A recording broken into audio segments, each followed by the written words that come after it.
Hey guys, so today I'm going to be talking to you about the best possible investment you can make if you're in your late teens, maybe leading up to your mid 20s, in my personal opinion. Now, before I get started, just as a heads up, I'm not going to be talking to you guys about, stocks or crypto or real estate or any of that stuff. Because personally, I don't think I'm qualified enough to talk about that in the first place. But in my personal opinion, the best possible investment you can make if you're within that age bracket would be investing in yourself. And here's why, right? And I'm making this video because honestly, the younger version of myself would have loved to see this maybe 4 or 5 years ago. And hopefully I can use, this video to help you guys out, maybe give yourself some insight that maybe you wouldn't really hear from anywhere else, or right, to see if you can pick something up. If you are in that age bracket, like I just mentioned, chances are you probably don't even have enough money to invest in stocks or crypto or even invest in real estate or anything like that, right? Now, given the amount of time that you guys have on your hands and the lack of money, right, that you have, in my personal opinion, the best possible way to invest that is within yourself, right? And here's exactly how you would do that. Now, I think the first thing I should personally invest in would probably be a barber because I need to get everything all cut and trimmed properly. But we'll stick to what this is. But honestly, the first way to invest in yourself would obviously be your education, right? Now, with regards to your education, obviously, if you guys are going to be in high school, if you're going to move on to college or university, that's great. But I simply don't feel like that's going to be enough to help you guys down the line, right? Because I'm going to talk to you guys in the future sense. So that way your future self would actually, thank you for what you did in the past. Now, honestly, if you're going to be a doctor or a lawyer or an engineer or anything like that, that path is really good if you want to stay in school and follow along that path because that is something that the system has sort of, has designed a pathway for you right in the future. But if you're like me, let's say if you're a business student, maybe if you're a little bit more entrepreneurial minded, right? Or maybe if you want to, do something like graphic design or public speaking or sales or anything like that, right? I feel like you're going to take away a lot more from sort of the external education that you wouldn't really find within the formal education system, right? Now, the first thing you guys need to do, right, to make the most out of your education would be understanding what kind of learner are you. Okay. So if you guys, do a quick Google search, you just search up, hey, how do I figure out my learning type, right? So right now there's only 4 learning types. There's your visual learners, your auditory learners, which is learning by hearing. There's learning by reading and writing, and there's also learning by doing, right? So application. So in my personal experience, when I did a bunch of these tests, the conclusion that I came to was that I'm a learner by reading and writing and also a mix of kinesthetics. So doing at the same time, right? So personally for me, right, the way I learn the best is obviously reading something and then applying it right away, right? Whether it's in the form of business or whether it's in the form of, just personal experimentation for myself. In order for me to learn something the best, optimally for me, right, I have to read something, right, or write about it, and then formally apply it right away. Now, because I was able to understand that pretty early, right, what I did was I stayed in school, obviously, so I'm in university right now. But what I did was I took my education a little bit further by, working in a job where I would learn all those skills that I wanted to learn, maybe outside of school, that maybe I couldn't really learn in the formal education system in the first place. So now, sitting out here, 22 years old, I'm now also able to sell at a pretty high level. I'm able to lead teams, manage myself, manage others. I'm able to train other people. I'm able to do interviews. I'm able to public speak at the same time. All simply because I understood how, what my learning type was and how I was able to apply it for myself so that my future self would obviously thank me, right? The next thing you guys want to do at a young age is to invest in your physical and your mental health, all right? Now, for your physical health, it's pretty simple. Obviously, you guys want to be working out. You guys want to be sleeping at least 9 hours a night. And you guys want to be eating clean, all right?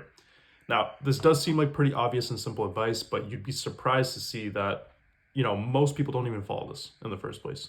And the reason why this is so preached and, a lot of people, especially at an older age, recommend this to young people is you guys don't really see, the negatives of a bad health or bad health routine when you're young, to be honest, right? Because you can get away by, eating fast food and, not sleeping properly and staying up all night, on TikTok and social media and playing video games and stuff like that. But the real difference is you guys will see, right, which people follow the proper health routines and who doesn't later on, right? Especially going through university, right? You can tell who takes their health seriously and who doesn't. And, unfortunately for me, I've experienced, throughout COVID, I've gotten pretty sick. Even right now, I was just sick for almost a month, for example.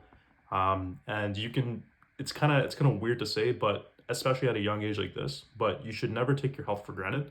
So taking care of your physical health, pretty simple: work out, eat clean and sleep at least 8 to 9 hours a night.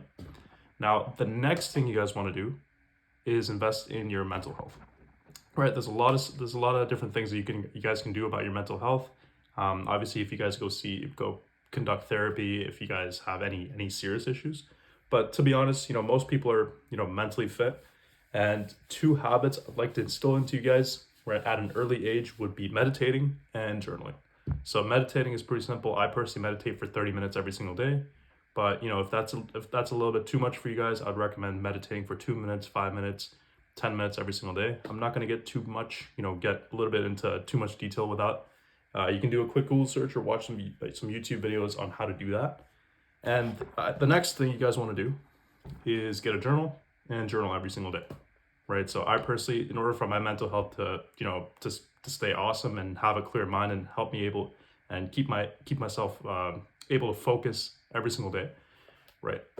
What I do is after I meditate, I just journal, write 3 things I'm grateful for. Maybe if I'm excited about something, maybe if I have a goal or something I want to accomplish, I'll quickly just write it down, talk about it, kind of build my own story, right? So in order to invest in your mental health, meditate and journal as well. And the last thing you guys want to do to invest into your future self and, see some returns later on and set yourself up for some success would be setting goals. So for setting goals, I like to use an app like this. So I set some weekly, some monthly targets, September, October, for example.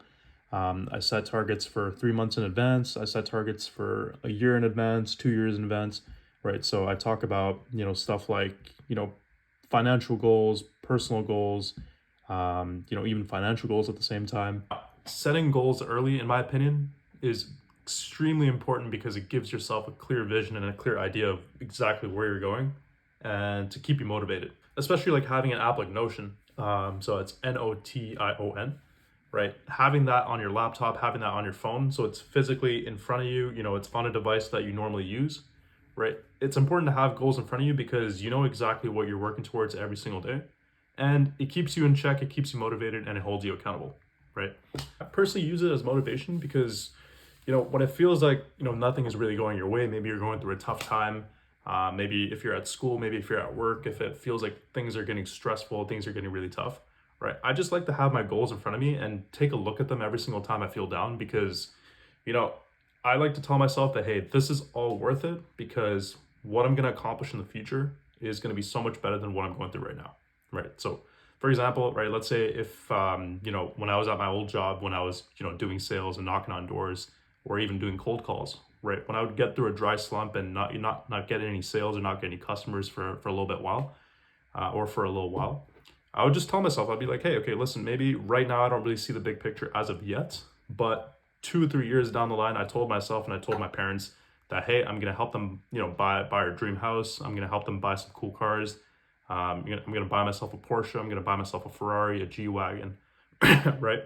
Even though it sounds a little immature at this point, telling myself I'm gonna be driving these cool cars in the future, it gets me excited, right? So it gets me excited, it gets me motivated, right? And I tell myself that, hey, maybe what you're going through right now, it doesn't really seem like it's worth it, but in the future, your future self is gonna thank you, which is why I'm making this video in the first place, right? Now, with regards to goal setting, to take it a step even further, right, you guys should actually write down your goals and send a screenshot to either a close friend or send it to your family, right? It's gonna seem a little bit weird that you're gonna tell your family that you're gonna buy all these cool things and have all this money in the future. But the reason I'm gonna do that is because you wanna hold yourself accountable. And when you get other people involved into your dream and into your vision, right, they're gonna keep you accountable so that you can actually stay on track to hit your goals, right? Because if you just write down a bunch of goals and you just kind of post it on a wall or, you kind of just leave it there on your computer screen, right, and you don't tell anyone else about it, then the only person that's gonna hold yourself accountable is yourself. And typically, I don't know about you guys, but I personally suck at holding myself accountable. So I like to get other people involved into my dream, into my vision, right? So that they know exactly what I'm working towards, and maybe I can help them with what they're working towards in the future as well, right? So we can hold each other accountable, and that way you guys are actually a lot more set, right, to stay on the path that you're trying to stay on, right? And once again, the reason I made this video in the first place is because a younger version of myself, right, a younger Ibby from 4 or 5 years ago, would have loved to see something like this. And hopefully, if you're in that position, maybe you picked up something valuable over here. Now, just to wrap up, those are my 3 points, and let me know what you think about them, right? Let me know if you learned something, or maybe if you wanted to, add something else on top of that too. But just to wrap this up, obviously this was my first video, so my first video on YouTube, and feel free to shit on me if you want. I'm open to criticism. But other than that, I'll see you in the next one then.